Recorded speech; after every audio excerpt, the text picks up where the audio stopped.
के गुणों के गान में वर्धमान महान दिन बिचरे हमारे ध्यान में। ये 14वां कलश चलेगा पेज नंबर 51 समय साध में। अखंडित मनाकुलम पढ़ो ना, पृथ्वी चंद है।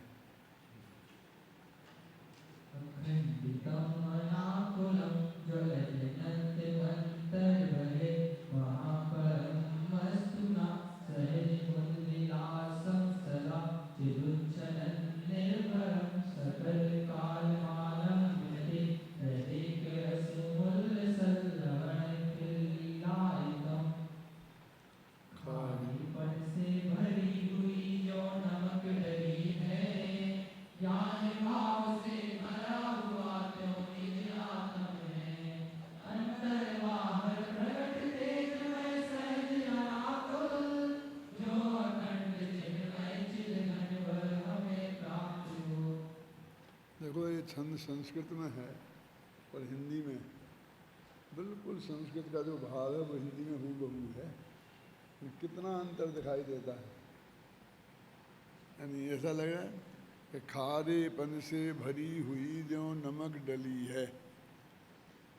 अब ये जो पंक्ति है कि नमक की डली जहाँ से देखो खारेपन से भरी हुई है, ऊपर से नीचे से अगल से बगल से बीच में अंदर से।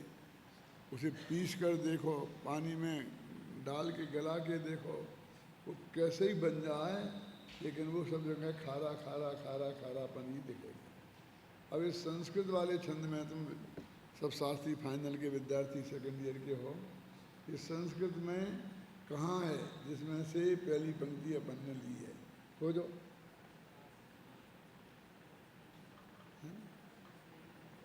ये चौथी, उसकी चौथी पंक्ति है और इसमें अपनी पहली पंक्ति है।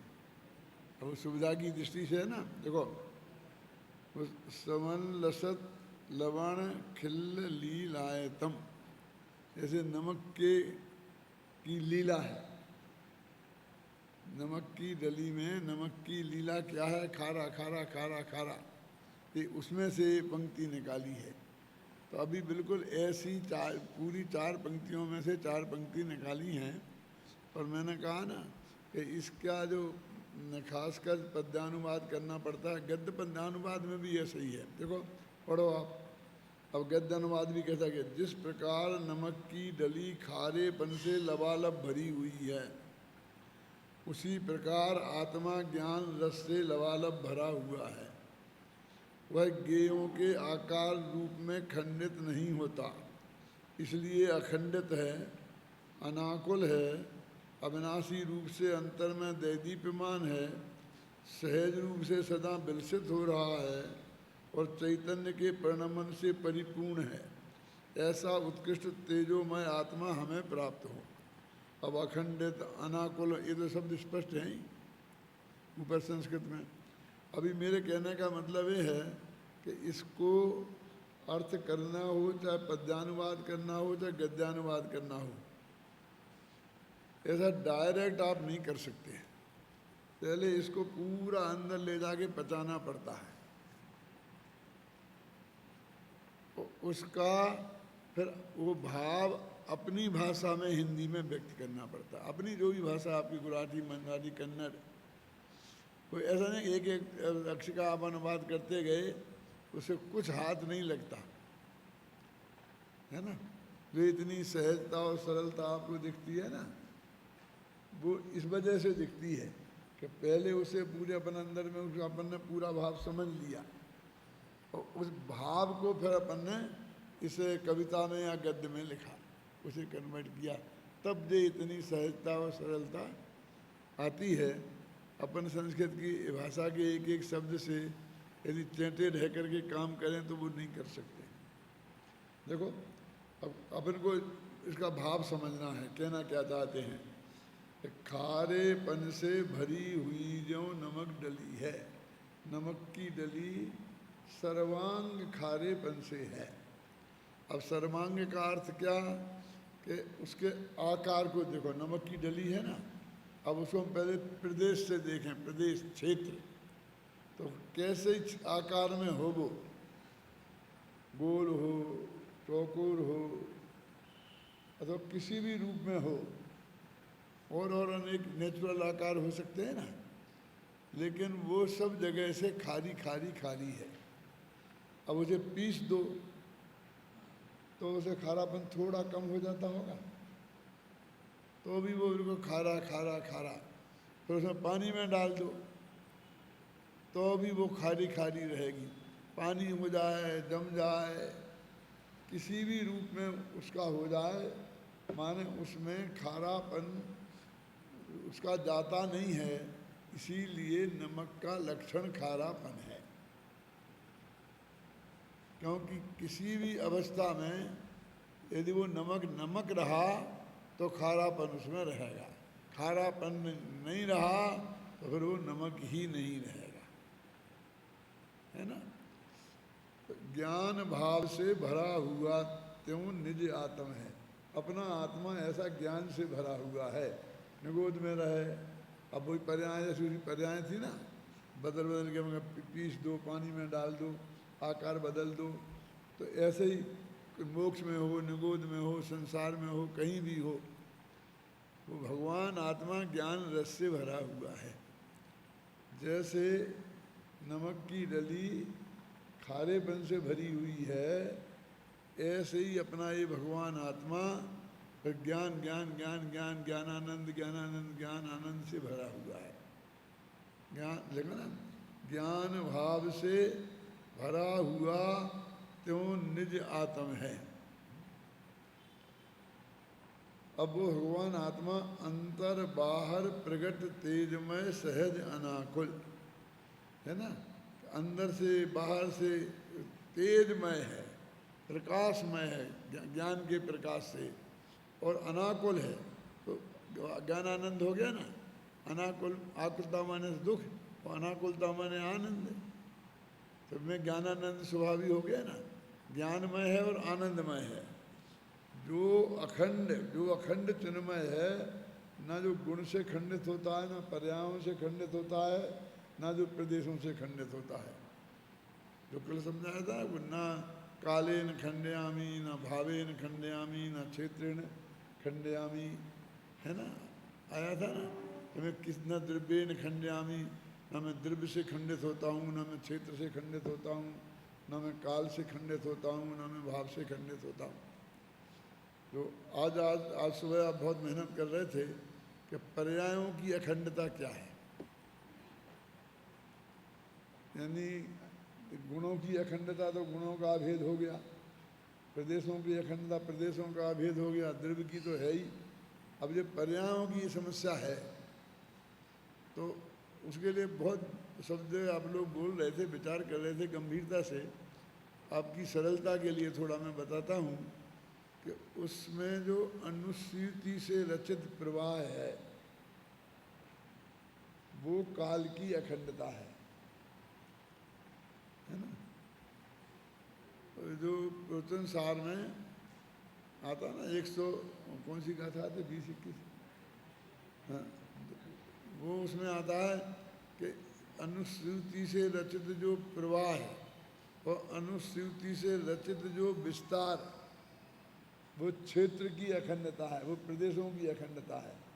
विस्तार बोलते हैं प्रदेशों को, और प्रवाह मैंने काल, जैसे वो ऐसा आड़ा आड़ा बहता है ना, आड़ा प्रदेश फैलाओ, और पर्याय अनादिकाल से अनंत काल तक, तो उसे प्रवाह बोलते हैं। जैसे नदी का पानी बहता है ना, ऐसा वो बहती है अनादिकाल से अनंत काल तक। तो वो एक एक पर्याय का हमने निषेध किया, पर्यायों के खंड खंड का निषेध किया, और पर्यायों का जो अखंड प्रवाह है, अनुस्मृति से रचित प्रवाह है, ख्याल में है ना, वो काल की अखंडता है।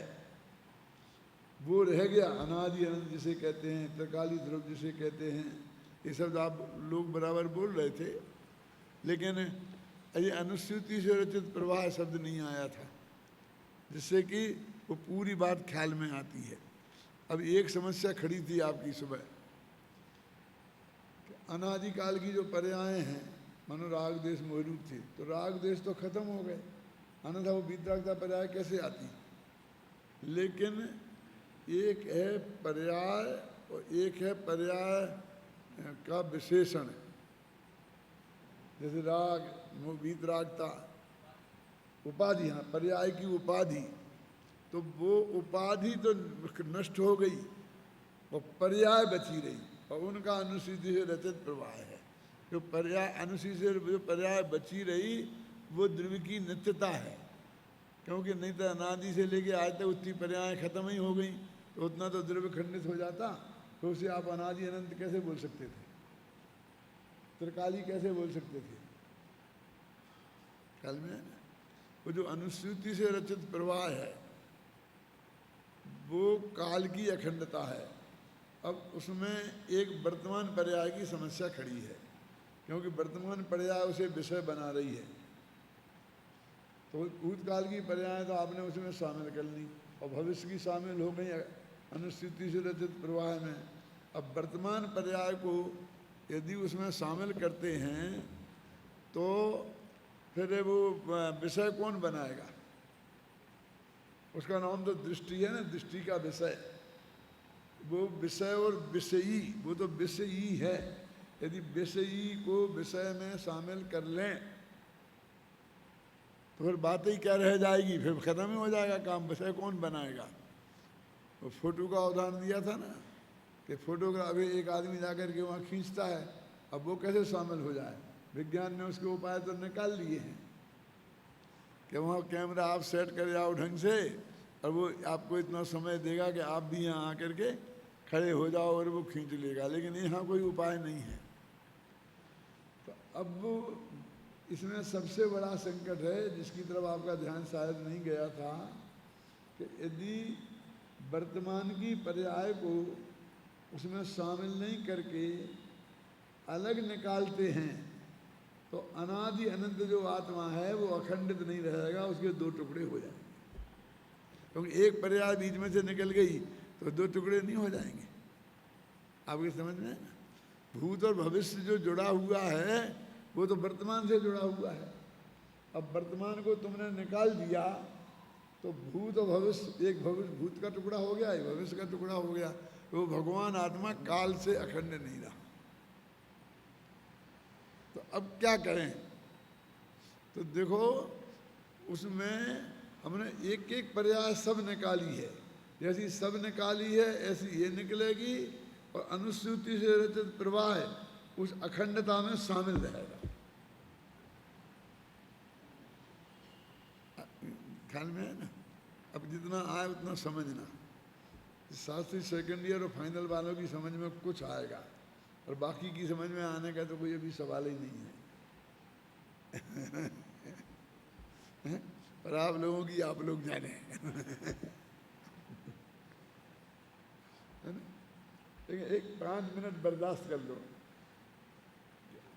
तो अनुसूची से रचित जो प्रवाह है वो काल की अखंडता है, उसमें वर्तमान पर्याय भी शामिल है और वर्तमान पर्याय अलग भी है और शामिल भी है। तो उसके दो हिस्से हैं ना, एक नित्यता जो काल का वो नित्य जो अनादि अनंत प्रवाह है वो नित्यता है और एक एक समय में जो बदल रही है वो उसकी अनित्यता है। तो बदलने वाली चीज़ को तो अपन ने उसमें शामिल किया ही नहीं, अलग रख दिया। वो पर्याय भेद है, जैसे गुण भेद है, प्रदेश भेद है, ऐसा। तो अभी ये उस दृष्टि से वो ही यहाँ लेना तुम। वो ज्ञान भाव है जो कैसा है कि जैसे खारेपन से नमक डली भरी हुई है, ऐसे ही ज्ञान भाव से अपना आत्मा लबालब भरा हुआ है। अंतर बाहर प्रगट तेजमय सहज अनाकुल, कोई आकुलता उसमें नहीं है। अखंड चिन्मय चैतन्यमय चिद घन, ज्ञान का घन पिंड, ऐसा भगवान आत्मा हमें प्राप्त हो। बस हम तो ये चाहते हैं। वो अखंड अनादि अनंत है। तो वो सब चीज़ें आ गई इसमें, चारों चीज़ें। जो अखंड चिन्मय चिदघन वह हमें प्राप्त हो। कहते हैं हम तो वो जो भगवान आत्मा है वो जो न काल से खंडित होता है, न द्रव्य से खंडित होता है, न क्षेत्र से खंडित होता है। जो वो बात उन्होंने कही थी ना, 5वीं गाथा में प्रतिज्ञा की थी कि मैं तुम्हें एकत्व भक्त भगवान आत्मा बताऊंगा। और 6वीं और 7वीं गाथा में उन्होंने पर्यायों से भिन्न और भेद से भिन्न, प्रदेश भेद से भिन्न, गुण भेद से भिन्न भगवान आत्मा की बात कही।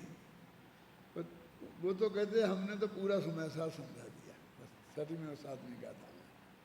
अब 8वीं गाथा में तो वे कहते हैं कि ये समझने का साधन क्या है, मूर्ख लोग कैसे समझें, मिलिच को कैसे समझाएं। अब वो तो समझने समझाने की बात होने लग गई कि निश्चय व्यवहार से समझाएं। तो निश्चय व्यवहार क्या है, तो वो व्यवहार तो अभूतार्थ और निश्चय भूतार्थ है। ऐसा 8वीं से लेके 12वीं गाथा तक फिर वो सिर्फ वो समझने समझाने की माने नयों की चर्चा हुई है ना। फिर 13वीं गाथा से उनने फिर वो बात उठाई, कौन सी, 6वीं 7वीं गाथा से कि भूयत्थेर्नाभि गदा जीवा जीवाय पुण्य पावंच असव संबंध निज्जर बंधु मुखोय सम्मतम के भूतार्थ नय से जाने हुए। बताया ना 11वीं गाथा में भूतार्थ नय क्या है, ये 9 तत्व ही सम्यक दर्शन है। क्या भूयत्थेर्नाभिगदा, अभिगदा माने अभिगता माने जाने हुए, जीव अजीव आश्रव बंध संबंध निद्रा और मोक्ष, ये 7 तत्व या 9 तत्व ही सम्यक दर्शन है। तो भूतार्थ नय से जाने हुए का अर्थ क्या है, भेद। तो क्या भूतार्थ तो इसमें अकेला एक भगवान आत्मा ही है ना। नव तत्वम गतत्वपि अदेकत्व न मुंचती, वो आत्म ज्योति जो 9 तत्वों में जाकर के भी एकत्व को नहीं छोड़ती है। आश्रम में भी आत्मा, संवर में भी आत्मा, निजरा में भी आत्मा, मोक्ष में भी आत्मा, बंध में भी आत्मा। हमें बंध को जानने से क्या लेना देना था, हमें तो आत्मा को जानना था। तो वो उसकी चर्चा उसके साथ बंद की आ गई, तो बंद को भी जान लिया। देखो रामचंद्र जी अयोध्या से जंगल में जा रहे थे, तो रास्ते में सरयू नदी आई। उस सरयू नदी आई, अब उसे पार करना था। अकेले रामचंद्र जी होते, लक्ष्मण जी होते तो तैर के भी पार हो जाते। अब साथ में सीता जी भी थी, तो अब कैसे पार हों, एक समस्या खड़ी हो गई। तो वहीं एक केवट नाम का, वैसे वो है ना केवटिया बोलते हैं ना उसको, नाव चलाने वाले को, एक व्यक्ति अपनी नाव लेकर किनारे पे खड़ा था। तो सब लोग उसमें बैठ बैठ के जा रहे थे। उसके जो भी उस ज़माने में 2 पैसे 5 पैसे लगते होंगे, वो किराया देते थे और पार हो जाते थे। अब तुलसीदास जी ने सिर्फ ये बताने के लिए कि राम की कितनी महिमा है, बीच में एक कहानी लिख दी छोटी सी, कि जब रामचंद्र जी और सीता जी अपने टिकट के पैसा दे करके कि ये पैसा लो और हमें बैठने दो, नाव में बैठने लगे, तो केवटिया ने कह दिया बगल में खड़े हो जाओ, तुम्हें नहीं बैठा लेंगे और बाकी के लोगों को बैठने दो। क्यों भाई, जब सब लोगों के जो तुम 2-2 पैसे में बैठा रहे हो, हम भी 3 जनों के 6 पैसे दे रहे हैं, उस जमाने में इतना ही मिल जाता था, तो हमें क्यों नहीं बैठा लोगे। कि मैंने सुना है कि तुम्हारे चरणों की धूली बहुत खतरनाक है, कि एक पत्थर पे पड़ गई थी तो वो पत्थर अहिल्या नाम की औरत बन गई। ऐसा मानते हैं ना, अहिल्या पत्थर था, वो पहले भव में साफ हो गया था, लंबी कहानी नहीं सुनाऊंगा। वो पत्थर बन गई थी, क्यों बनी थी, कैसी बनी थी, वो कहानी भी मुझे आती है, लेकिन फिर कभी सुनाऊंगा, अभी नहीं। लेकिन वो पत्थर बन गई थी और उनके पैरों की धूल पड़ी तो वो नारी अहिल्या बन गई। तो तुम्हारे पैरों की ये धूल इतनी खतरनाक है कि पत्थर भी औरतें बन जाती हैं। तुम्हें बहुत इच्छा हो रही होगी कि वो अहिल्या पत्थर कैसे बन गई थी वो भी सुना दो, हैं? हो रही है, हैं?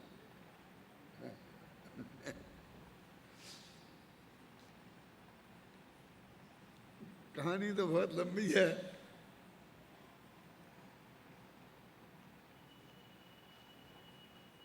श्राप दिया गया था उसे और इसकी वजह से वो पत्थर बन गई थी।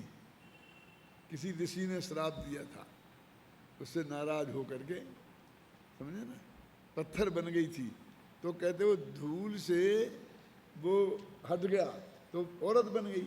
अब वो कहता है कि तुमने मेरी नाव में कदम रखा, अभी भी तुम्हारे पैर धूल भरे हैं, और उस धूल से यदि मेरी नाव औरत बन गई तो क्या होगा?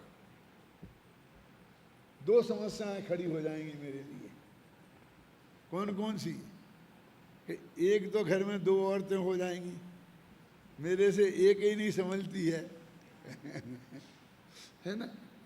और फिर जब ये अंत में घर में बैठ के औरतें सोतों जैसी लड़ेंगी तब मेरे घर का क्या होगा? एक समस्या तो ये है।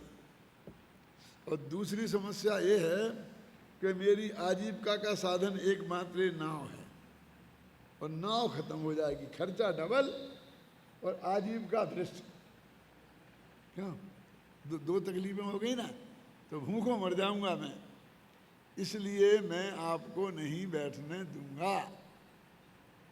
कि कोई उपाय है? कि हाँ है, कि आप मुझे आपके चरण धो लेने दो और मैं धूल बिल्कुल साफ कर दूंगा आपके चरणों में से, फिर बैठने दूंगा। और इस तरह उसने उनके सबके पैर धोए। बात तो सिर्फ इतनी कहनी थी तुलसीदास जी को, क्या कि वो आए, वो उनसे बहुत श्रद्धा भक्ति से उसने उनके चरण पखारे, है ना, और फिर नाव में बैठा ला। ये पैसा देने लगे कि नहीं, मैं पैसा नहीं लूंगा, बस तुम चरण पखार लेने दो और बिना पैसा के पार कर दूंगा। माने वो उनकी इतनी महिमा थी कि वो नाव वाले ने भी बिना पैसे के पार किया और चरण धोए, ये बताना था। वो इस तरकीब से बताई। अब वो उस पार पहुंच गए, फिर पैसा देने लग गए। भाई बिना पैसा दिए तो हम नहीं पार होंगे, तुम मजदूर हो, आखिर तुम्हें जरूरत है ना पैसे की? कि नहीं साहब, नाई से बाल बनवाई नहीं लेता। क्या तर्क दिया? नाई से बाल बनवाई नहीं लेता, और सबसे लेगा। यदि वो नाई बाल बनवाने आएगा तो उससे पैसा नहीं लेगा बाल बनवाई के। शायद नाई लोग आज भी निभाते होंगे, और लोग निभाते हैं कि नहीं निभाते मुझे पता नहीं। तो मैं आपसे पैसा नहीं लूंगा, क्योंकि हम तुम तो एक ही धंधे वाले हैं। क्या एक धंधे वाले? कैसे एक धंधे वाले हो गए हो तुम? कि मैं इस लोगों को इस नदी से पार उतारता हूं और आप संसार समुद्र से पार उतारते हैं। अगर पार उतारने का काम तो दोनों का ही है ना, तो धंधा तो एक ही हो गया। अब तुम्हारा बड़ा है, मेरा जरा छोटा है, इससे क्या फर्क पड़ता है है ना।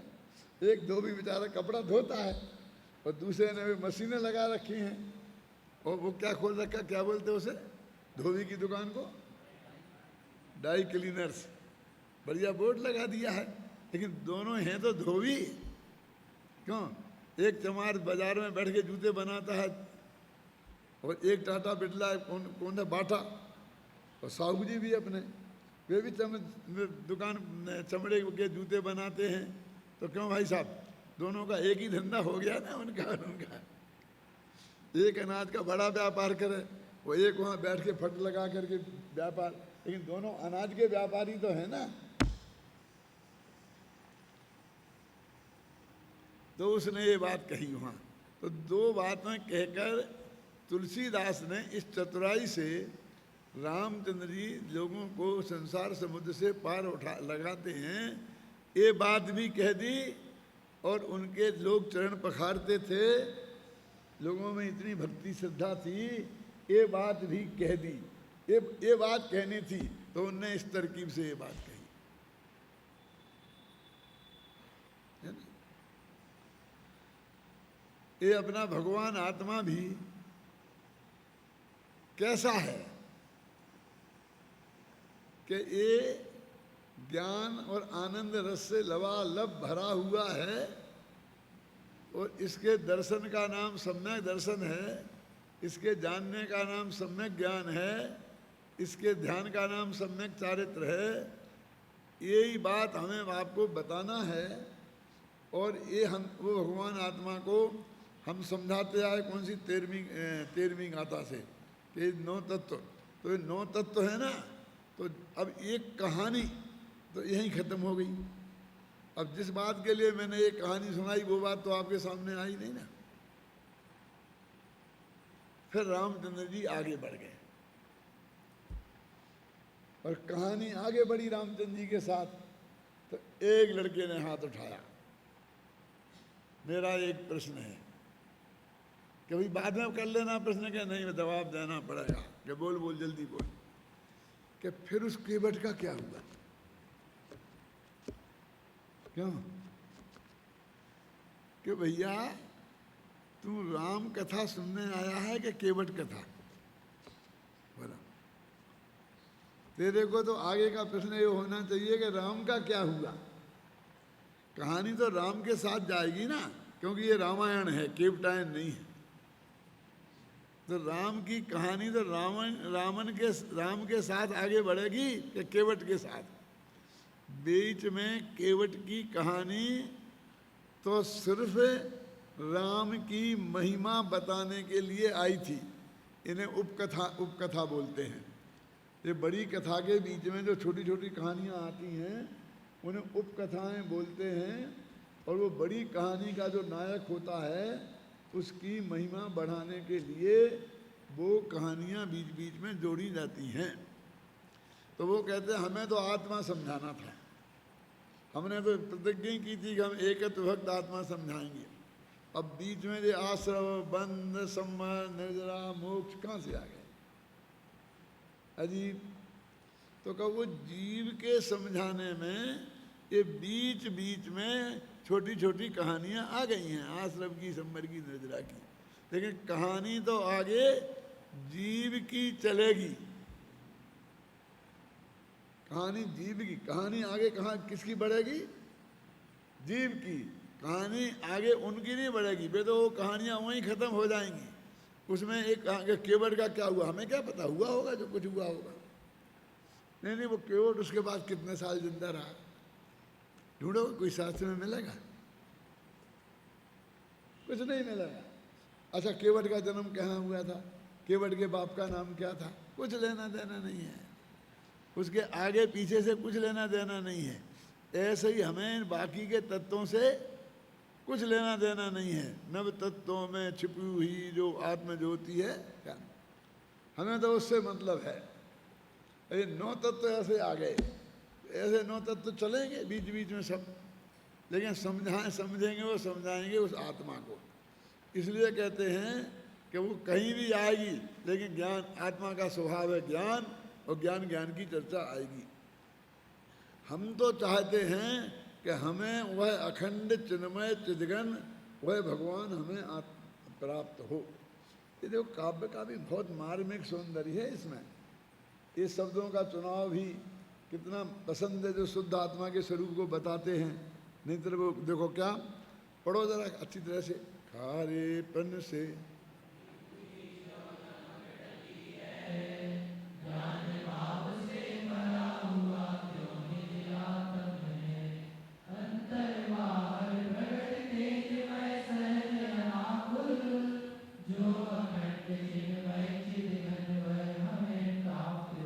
अखंड चिन्मय चिदघन, ऐसा भगवान आत्मा जो है, ये सब त्रिकाली ध्रुव के विशेषण है। कहाँ से शुरू हो रहे?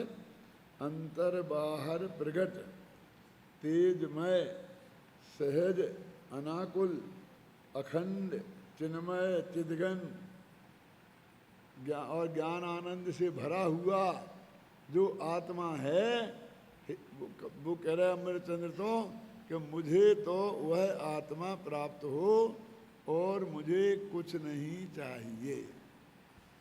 वो लड़का कह रहा था कि मुझे कुछ नहीं चाहिए, स्त्री पुत्र बाल बच्चे, बस मुझे तो परम विशुद्धि चाहिए, क्योंकि विशुद्धि तो है ही। कल भी कह रहा था, आज भी कह रहा था ना, हमें तो उन्होंने मांग, वहाँ तो परम विशुद्धि की मांग की थी और यहाँ चिदघन भगवान आत्मा की मांग की।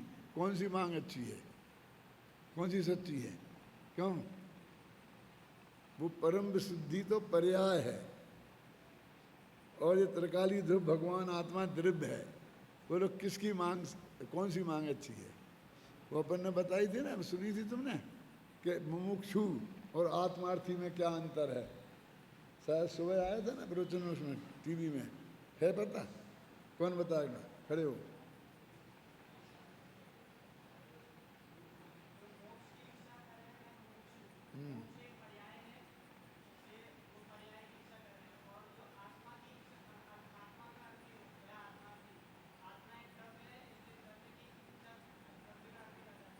द्रव्य की इच्छा अच्छी होती है, पर्याय की इच्छा बुरी होती है।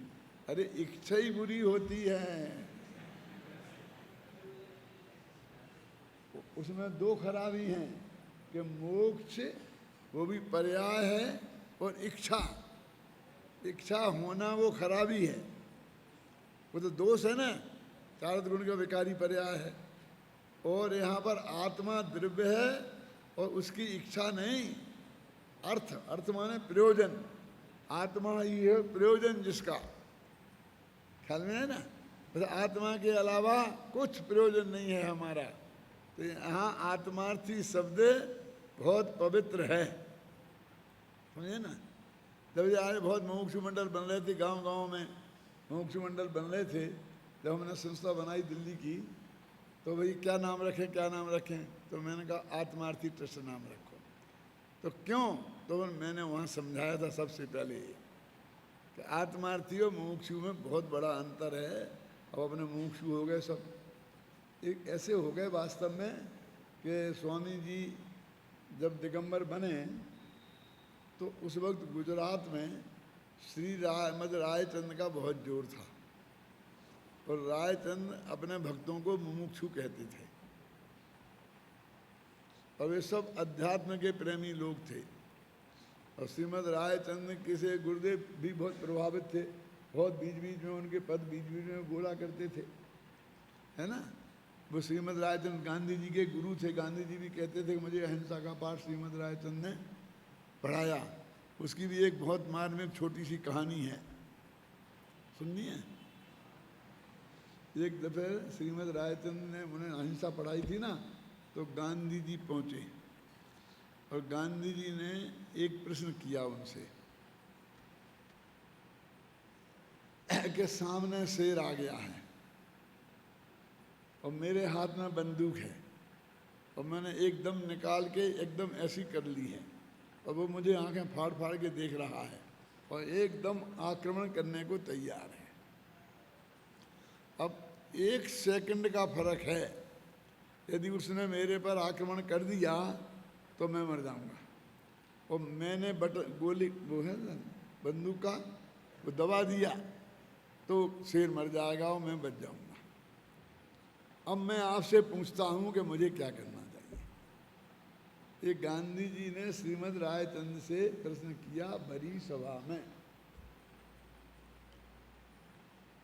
उस श्रीमद् की महिमा थोड़ी आपको आज इसलिए बता रहा हूं। तो वो बिल्कुल चुप रहे, बोले नहीं कुछ। फिर गांधी जी ने दोबारा पूछा। गांधी जी तो बहुत बड़े नेता बन गए थे, ऐसी नहीं कि साधारण आदमी थे। तो फिर चुप रहे। फिर उन्होंने पूछा तो एकदम बड़ी गंभीरता से उनके चेहरे पर वैसी गंभीरता थी जैसी सुर सागर के कहने पर अकंपनाचारी के चेहरे पर थी। अकंपनाचारी कहानी तो सुनी है ना, उस दिन सुनी होगी ना, रक्षाबंधन के दिन।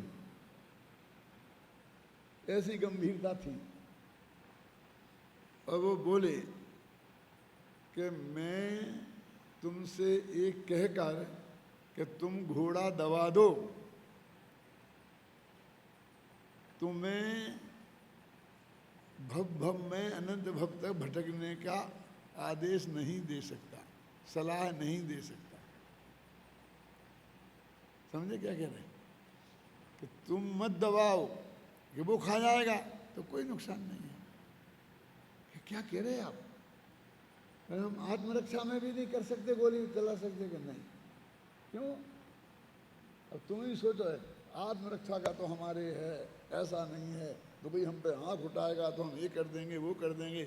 हम सब ऐसा बोलते हैं ना, जैन धर्म ऐसा कायरों का धर्म नहीं है, और हमने किस्से बना लिए हैं।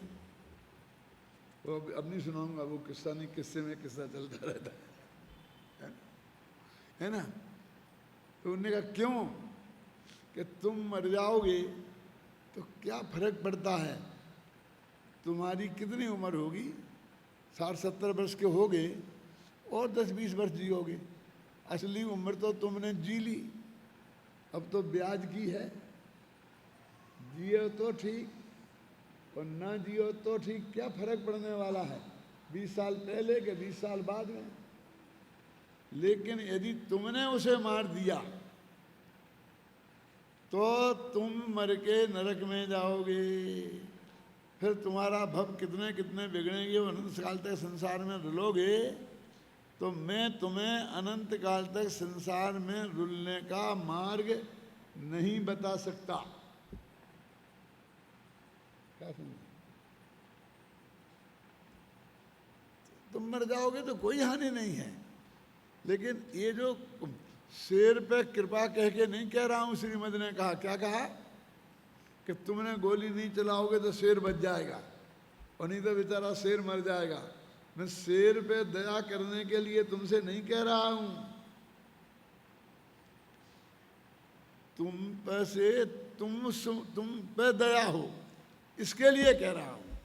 मैं आलू नहीं खाने के लिए तुमसे कह रहा हूं, तो आलू के अनंत जीव मरेंगे इसलिए नहीं कह रहा हूं। लेकिन तुम मर के आलू में वैसे ही जीव ना हो जाओ इसके लिए कह रहा हूं। कि तुम पर मैं करुणा कर रहा हूं, मैं उन जीवों पर करुणा नहीं कर रहा हूं। अंतर समझ में आया ना? हम क्या समझते हैं कि हमको रोका तो उन लोगों की जान बच गई। क्यों साहब जी? ये उन पे नहीं, तुम अपने पे दया करो। ये झूठ बोल के तुम दूसरों को धोखा दोगे तो उसे धोखा ना हो जाए इसलिए तुमसे सत्य बोलने को नहीं कह रहा हूं। झूठ बोल के तुम संसार में भटकोगे इससे तुमसे कह रहा हूं कि तुम झूठ मत बोलो। अंतर समझ में आ गया कि नहीं आया?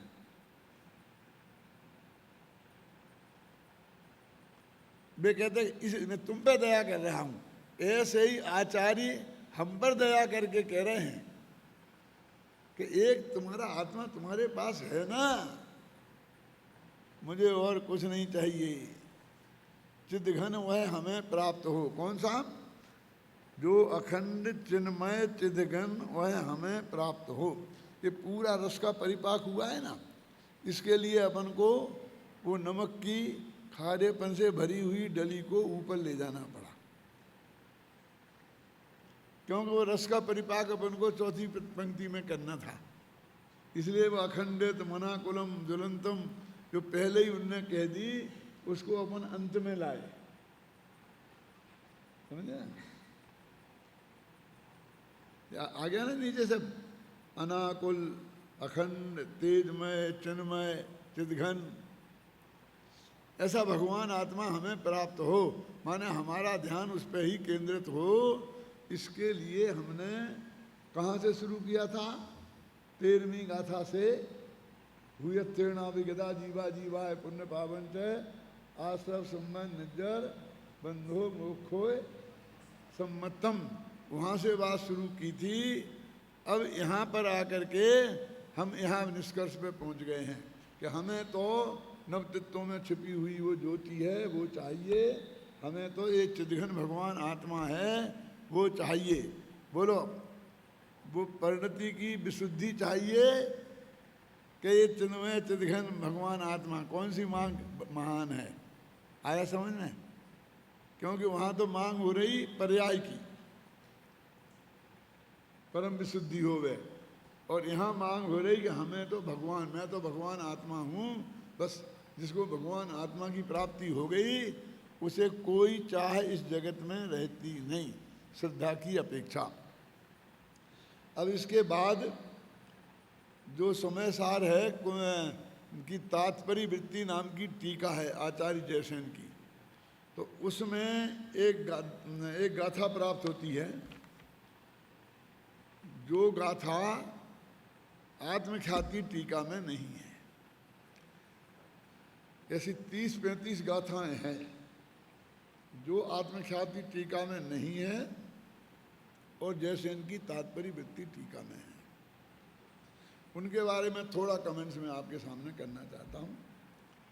ज़्यादा कमेंट्स करना अच्छा नहीं है, इसलिए थोड़ा ही करता हूँ कि दो बातें हो सकती हैं कि अमृतचंद को जो प्रति मिली हो, छपी छपाई तो थी नहीं उस जमाने में, हस्तलिखित होती थी कि वो ताड़पत्रों वाली होती थी, उस प्रति में 415 गाथाएं हों, और जयसेन को जो प्रति मिली उस प्रति में 435 गाथाएं हों।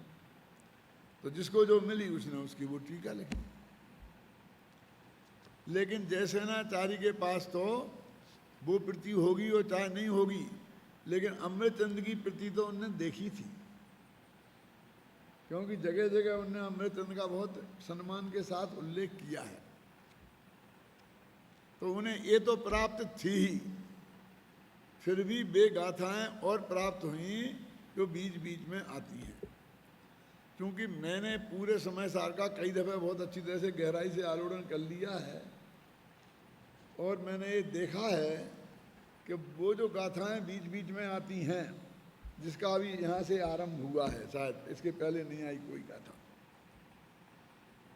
उनमें कोई ऐसी विशेष बात नहीं है जो 415 गाथा में नहीं आई हो।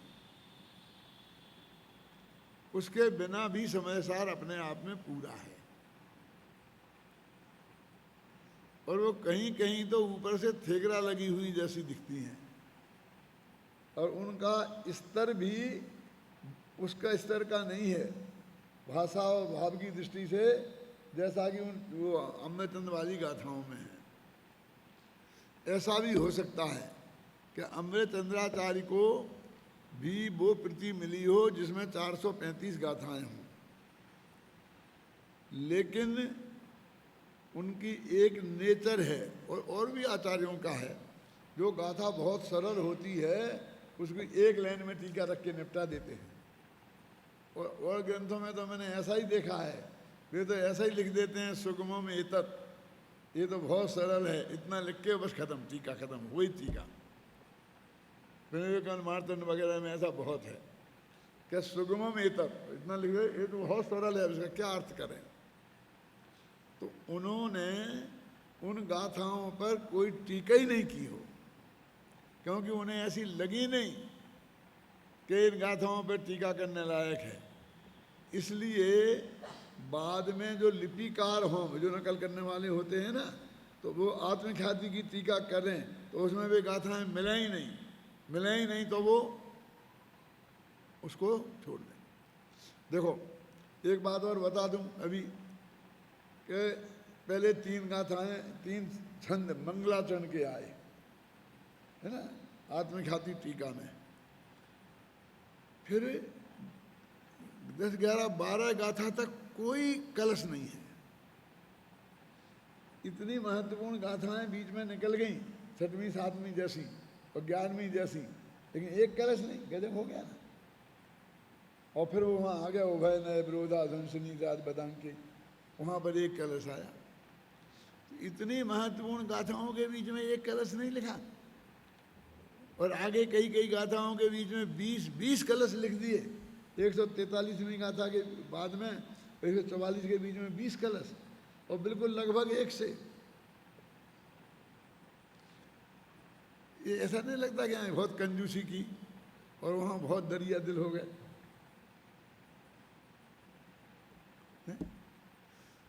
ये बात मैं इसलिए बता रहा हूँ कि पांडे राजमल जी ने जो कलश टीका लिखी, तो जो अकेली कलश टीका के आधार पर समय सार पढ़ेंगे तो उसके लिए असली माल तो गया। 6वीं 7वीं गाथा, 5वीं गाथा, 11वीं गाथा, इसमें जो माल है वो तो उसमें से गायब ही है। तो उसमें अधूरापन तो होगा कि नहीं होगा? समझ में आया ना शांतिलाल जी? क्या तुतका जी समझ गया आप? इसलिए वो कमी बनारसी दास में भी रह गई, क्योंकि बनारसी दास ने तो कलश टीका के आधार पर अपना काम किया, तो इसकी बीच की गाथाओं सब साफ हो गई मान ला करके।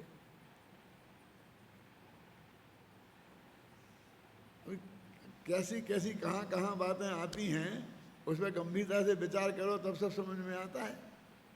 अब वो तो उसमें अधूरापन रह गया ना, हम उसे समय सार का पाठ ही नहीं कह सकते। फिर वो नाटक समय सार नाम कैसे लिख दिया समझ में नहीं आता, क्योंकि अभी मैंने जो छंद नहीं पढ़ा जानबूझ के बनारसी दास का, इसमें है, निकालो।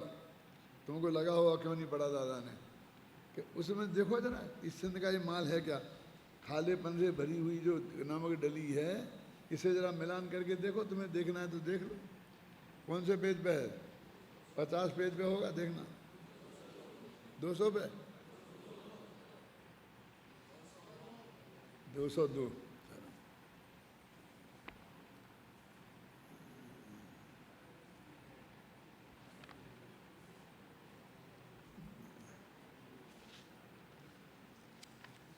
मैं अब यार घर पे ही पढ़ के आया हूँ, लेकिन मुझे नहीं लगा मैं जाके बताने लायक। पढ़ो, तुम पढ़ लो भैया, अपने गुण पर आए सो जाइए ना। पेज नंबर 202 निकाल लिया, पढ़ो। कौन पढ़ रहा है?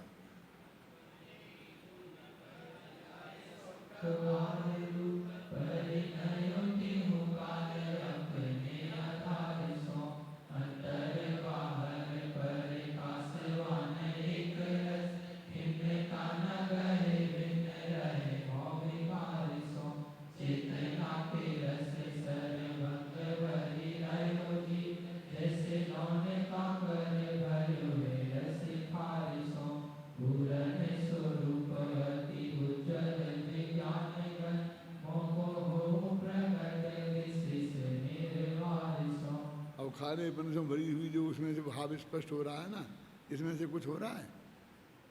वो तो इसलिए लिख दिया गया इसमें कि वो नमक डली वाला उदाहरण इसमें आ गया है, इसलिए उनने समझ लिया बाद वालों ने इसी का होगा, इसलिए उनने यहाँ लिख दिया। आप जानते हैं कि नाटक समय सार कैसे लिखा गया? ये उनने कोई जैसे आद्योपांत बैठ के नहीं लिखा। उनने जब वो कलश टीका पढ़ी, उनके दिमाग में जो बात भाव जम गया उसका एक छंद उस दिन बना दिया और अपनी डायरी में लिख दिया। फिर 10-5 दिन बाद कोई दूसरा पुण्य पाप अधिकार पढ़ा, उसकी कोई बात जम गई तो वहाँ का छंद बना दिया, वो लिख दिया। फिर बंद अधिकार का कोई बात अच्छी लग गई तो एक छंद वहाँ का बना दिया। ऐसे ऐसे वो बिखरे बिखरे छंद थे, और वो बिखरे बिखरे छंद इतने लोकप्रिय हो गए कि आगरा की गलियों में नवयुवकों द्वारा इस तरह गाए जाते थे जैसे आजकल के सिनेमा के गीत गाए जाते हैं। फिर जब उनका स्वर्गवास हो गया, तब उनके कोई भक्तों ने वे सारे छंद छांट छांट के इकट्ठे किए।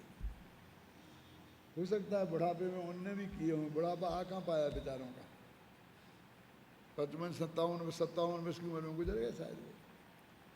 तो वो इकट्ठे किए और फिर ये देख देख के कौन से कलश का कौन सा छंद होगा उसको वहाँ बैठा दिया।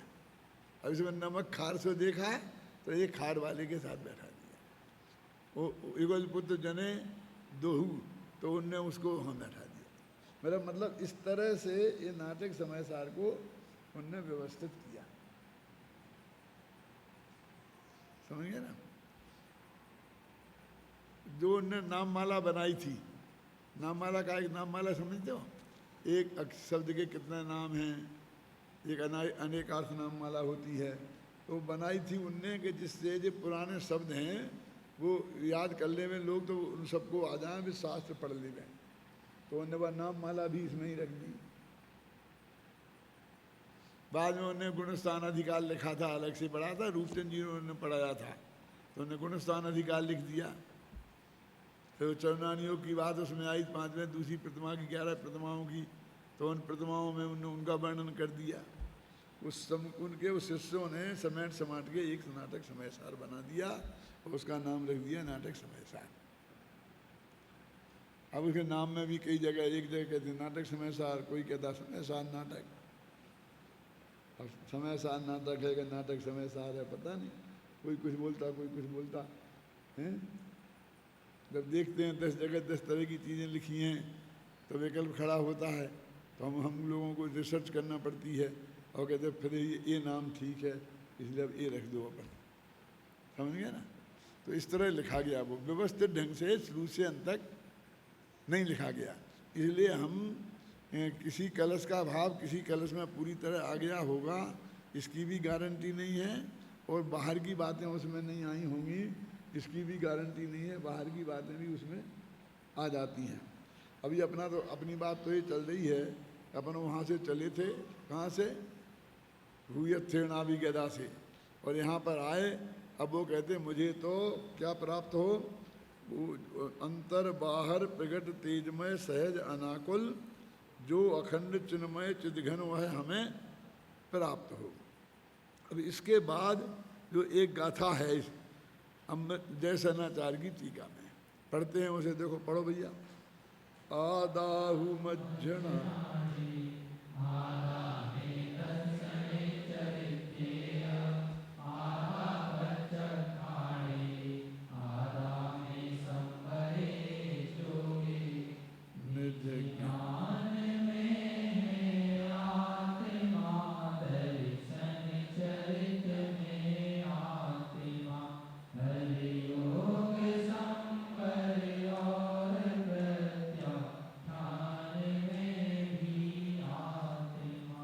कह रहे थे ना, हमें आत्मा प्राप्त हो, हमें तो एक चिदघन आत्मा प्राप्त हो। तो वे कहते भैया है ना, दर्शन में भी आत्मा है, चारित्र में भी आत्मा है, ज्ञान में भी आत्मा है, योग में भी आत्मा है, संवर में भी आत्मा है, प्रत्याख्यान में भी आत्मा है, और लगाना हो तो लगाओ, प्रतिक्रमण में आलोचना है, आलोचना में आत्मा है, और जितने लगाना हो लगाओ। इन सब में एक आत्मा आत्मा आत्मा ही है। उसने कहा हमें आत्मा प्राप्त हो, तो जो बातें जो हम आपसे बता रहे इन सब में आत्मा ही तो है, क्योंकि जो आत्मा की अवस्थाएं हैं, तो आत्मा की अवस्थाओं में आत्मा के अलावा और है क्या, है ना। एक गाथा का अर्थ है, देखो अब ये कह रहे हैं कि ये गाथा सुनो, पढ़ो। अब यह गाथा आचार्य जयसेन की तात्पर्य वृत्ति टीका के बंधाधिकार में भी 296 गाथा के रूप में भी उपलब्ध होती है। अब यहाँ भी है और वहाँ भी है, एक गाथा 2 जगह प्राप्त होती है। अभी हमने ऐसा तो देखा है कि एक गाथा कुंद कुंद के 5 ग्रंथों में है, जैसे अरसमरूप मगंधम है ना, लेकिन ऐसा पहली दफे देखने में आ रहा कि एक ही ग्रंथ में वही गाथा 2 दफे आ गई। तो ये जयसेन की टीका में है। तो अब यहाँ तो उनने सामान्य अर्थ करके छोड़ दिया और वहाँ विस्तार से अर्थ किया है। दोनों जगह उनने अर्थ नहीं किया, अलग अलग अलग अलग अर्थ किया है। ये सब लिखा है इसमें, अपन पढ़ लेते हैं। ये उक्त दोनों गाथाएं यद्यपि एक सी ही हैं। कौन सी दोनों? एक जो यहाँ आई है 5वीं 6वीं की बीच में, और एक 296 नाम की जो गाथा आई है, इन दोनों में एक सी हैं, तथापि जीवाधिकार में इसका सामान्य रूप से अर्थ करके आगे बढ़ गए हैं, और बंधाधिकार में इसका अर्थ सहेतुक विस्तार से स्पष्ट किया है, जो मूलतः पठनीय है। जब बंध अधिकार पढ़ेंगे तब अपन उसकी चर्चा करेंगे। और आत्मख्याति के, अब जो ये तो हुई जयसेन की, अब आत्मख्याति जो अमृतचंद्र की है उसमें भी ये गाथा है कि नहीं है? कि हाँ, आत्मख्याति के बंधाधिकार में भी इसी से मिलती जुलती थोड़े बहुत अंतर के साथ एक गाथा प्राप्त होती है जिसका क्रमांक 277 है। वह गाथा इस प्रकार है। अब देखो भाई, एक गाथा लिखना, नंबर लिखना, बताना, इसमें माल तो कुछ नहीं है, अर्थ तो कुछ बता नहीं रहे आपको टीका में गहराई से, लेकिन ये लिखने में पसीना छूट गया, क्योंकि एक गाथा वहाँ भी है और वहाँ भी है। इसके लिए कितनी मेहनत का काम है। पहले अपन को भी पढ़िया पूरा समय सार कई दफ़े पढ़ा हो, फिर अपन को लगे कि अरे ये गाथा तो मैंने दूसरी जगह पढ़ी है और कहाँ है, और फिर वो खोज के निकालना कि बंधाधिकार की फलानी गाथा है। वो काम टेढ़ा काम है भाई साहब। कर लिख दिया, उसके बाद कुछ नहीं है, और लिखने के पहले इसके लिए बात है। 49वीं गाथा कुंद कुंद के 5 ग्रंथों में है। एक बात सहज, फिर पंचास्ति काल में 46वीं गाथा, इसमें 49वीं गाथा, समय प्रवचनसार में 127वीं गाथा, नियम सार में इतनीवीं गाथा। तो ऐसे ऐसे उनके पेज नंबर, गाथा नंबर बताना, वो सब रिसर्च का काम है क्या नहीं। वो सारे ग्रंथों को तुमने पढ़ा होगा तब तो लिख सकते हो ना, और तब तुम्हें अंदाज़ा लग सकता है, नहीं तो कैसे लगेगा अंदाज़ा, बोलो, है ना। अब वो गाथा में मिलती जुलती लिखा, ये नहीं लिखा कि वो ही गाथा है। तो मिलती जुलती गाथा कौन सी है वो देखो, ये बंधाधिकार में पढ़ो। आदा कुमज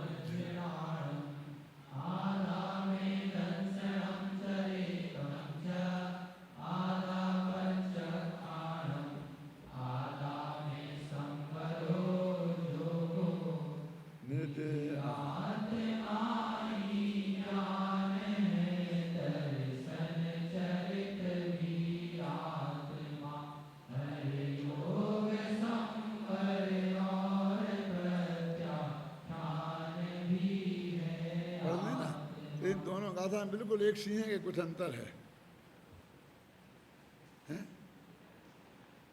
2 सेकंड दिए जाते हैं, अंतर कोई बता सकता हो तो बताओ, क्योंकि समय नहीं, घड़ी हो तेजी से भाग देंगे।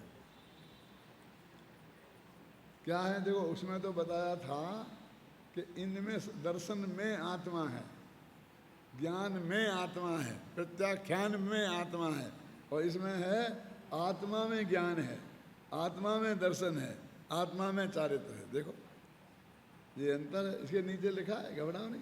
आत्मख्याति और तात्पर्य वृत्ति की गाथाओं में अर्थ को सूक्ष्म दृष्टि से देखने पर यह बात स्पष्ट हो जाती है कि तात्पर्य वृत्ति की गाथाओं में तो यह बताया गया है कि ज्ञान, दर्शन, चारित्र, योग, संवर और प्रत्याख्यान में आत्मा ही है, किंतु आत्मख्याति में इन सभी को आत्मा ही कहा गया है।